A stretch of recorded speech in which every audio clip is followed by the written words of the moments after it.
আসসালামু আলাইকুম। আজকে আমি আপনাদের কাছে শেয়ার করব বেশ কিছুদিন আগের একটা সারপ্রাইজের কথা।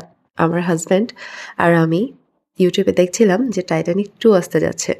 ওটা দেখে সে আমাকে হঠাৎ করে বলল, "আচ্ছা তুমি কি 'টাইটানিকে' যেতে চাও?" তো বললাম, "টাইটানিক মানে? টাইটানিকে যেতে চাই মানে কি?" বলে, "আচ্ছা ঠিক আছে।" পরের দিন সন্ধ্যার পর আমাকে এসে বলছে, "চলো বাসার নিচে যাই।"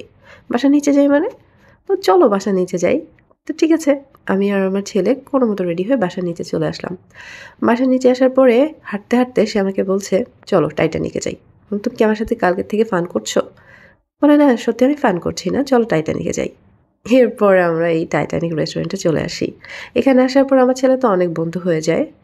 সে এই বাচ্চা, ওই বাচ্চা সবার সাথে খেলা শুরু করে দেয়। সে আমার কাছে কোনো মতেই ধরা দিচ্ছিল না।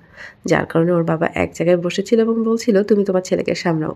এই যে একটা ব্যথা পেল, এই ব্যথা পাওয়ার পরে মূলত সে আমার কাছে আসলো এবং ধরা দিল আমার কাছে। তো আমরা এক জায়গায় বসে খাবারের জন্য ওয়েট করছিলাম এবং আশেপাশে ভিডিওটা করছিলাম। এখানকার স্যুপটা আমাদের দুজনের এতটা পছন্দ হয়েছে যা তুলনার বাইরে। সত্যিই ভীষণ মজার ছিল এখানকার স্যুপটা। আমার ছেলেও অনেক মজা করে খেয়েছে। আমি ভীষণ খুশি ছিলাম সেদিন। সেদিনের খুশিটা আমি প্রকাশ করতে পারব না। মানে সারপ্রাইজটা যে সবসময় দামি কিছু হতে হবে সেটা না। কম দামের মধ্যেও অনেক ভালো এবং খুশি রাখা যায়।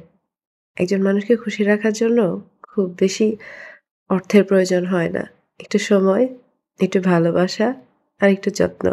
আর তার পছন্দের জিনিসগুলাকে একটু সামনে নিয়ে আসা। এইটুকুই। এছাড়া আর কিছু না।